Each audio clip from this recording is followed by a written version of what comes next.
Hello and welcome to another Cliff Reviews Art House. This time I'm reviewing the film The Zone of Interest, directed by Jonathan Glazer. This is a film about Auschwitz. Of course, this is a topic that's so horrific that it's very hard to portray it in a movie. Son of Saul was really effective, I thought. We were inside the camp amongst the horrors and trauma, but the camera stayed close to the protagonist's face so that the horrible images were not visible or blurred in the background. The film showed us the horrors from the inside while never fully exposing us to them. The Zone of Interest never actually shows us inside the camp, but we're literally just outside it. It's a really interesting place to be. There's a bigger gap between us and the horrors, but we're literally just outside the camp. Most of the film is set at the house of the commandant of Auschwitz. Him and his wife have built a dream life for their family in a house and garden that sits right up against the camp wall. Let me start by saying that I think this is an excellent film. It was an interesting experience watching it, and it has left a deep impression on me in thinking about it afterwards. In this way, I think it's a really important film.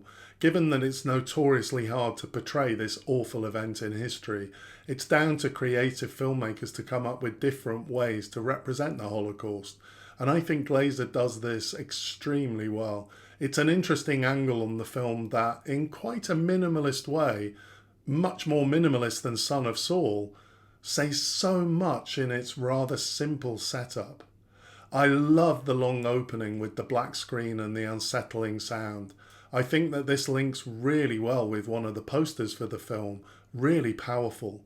We also get a completely red screen at numerous points in the film. I really liked these disruptions. So the basic setup is that life is very normal for this German family, while Rudolf goes to work each day in the camp. Not only that, the noises from the camp are very much present throughout the film. So we are presented with many absurd comparisons between the banal events of everyday family life with what we know is going on beyond the garden wall. It is chilling how the horror of the camp is just normal to this family. They just carry on oblivious to what's going on, which often can be heard. Screams, gunshots, smoke coming out of chimneys, which of course we know is bodies burning. All this is just treated like it's something external that's just there, like the weather or the trees and plants in the garden. It's also chilling how the Jewish staff in the house are treated, mainly with indifference and sometimes with incredible entitlement and arrogance. The threat of the wife that she could have one of the staff members turned into ashes is said with the casualness that someone might be threatened with losing their job by a disgruntled boss. The film gives us many contrasts between the banality of the family life and life outside the camp with life inside. Now, I hesitate to criticise this film because, firstly, its importance, and secondly, it's been widely praised by all of the professional critics. However, if I was to criticise the film, I would say that I found it had only one note running through most of it. It basically kept making that contrast again and again. All the points that the film was making could actually have been made in a 10 to 15 minute short. I'm left wondering afterwards why it actually was 1 3/4 hours long. The film brilliantly takes us into that surreal place where it's contrasting this banal exterior world with what we know is going on in the camp, and it keeps doing it and keeps doing it. It's not a comfortable place to be. Perhaps that is the point of the film. Of course, I'm certainly not expecting that a film about Auschwitz should be more entertaining, but I did start to feel that it was very much keeping me in one place, like an orchestra just playing one note. There is one scene towards the end of the film, not quite the final scene, where we see Auschwitz today and we see some of the tourist signs and exhibits. We see cleaners with a dustpan and brush cleaning what appears to be inside of the ovens. This is a really powerful scene, and this is a completely different note, so it does feel like a real contrast. However, this scene is quickly over and ends back on the same note where it's sat for most of its duration.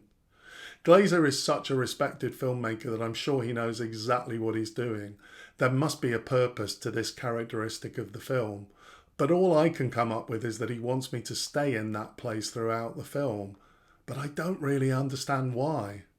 What I can say is that it's 24 hours since I saw the film and it's still in my head. So just because I don't understand why the film is as it is, it's not to say that it hasn't worked in the way that it's supposed to. A couple of other quick points. First, the camp commandant, Rudolph, comes across as very odd. In this way, it isn't exactly normal German life. He tries to do things with his children that seem normal, but there's something really odd, almost awkward about him. I had the feeling that he seemed quite fragile. We don't see him express much emotion. I would have imagined that the camp commandant of Auschwitz would have been a presence, an authoritative figure, a loud and direct communicator. On the whole, he's not like this at all. He kind of looked like he could have been a serial killer in a different life. Perhaps this is just an indicator of just how banal his whole existence had become, that he has to suppress every aspect of his humanity in order to be able to routinely do this job. Anyway, I do think it's an interesting portrayal of this character. The second point relates to a question mark over the purpose of the sequences shown in like night vision. It looks like negative film. There seems to be a link between the reading of Hansel and Gretel to the children and these sequences. To be fair, actually, these sequences are a different note as well, but again, they're relatively short. I can't think of what these could mean between the obvious meaning of kind of hope, that like Gretel leaving the breadcrumbs to find their way out of the woods, she's leaving a trail of apples that the survivors and the Jewish race more generally will be able to follow. This is an intelligent film that's really well made. My reservations about the repeated contrasts without really taking us any further than the first contrast we see doesn't take away from the fact that this is a remarkable film. As I say, it's stuck in my mind, which in itself is a sign of its strength. I would highly recommend this film. Thanks for watching, and I'll see you next time.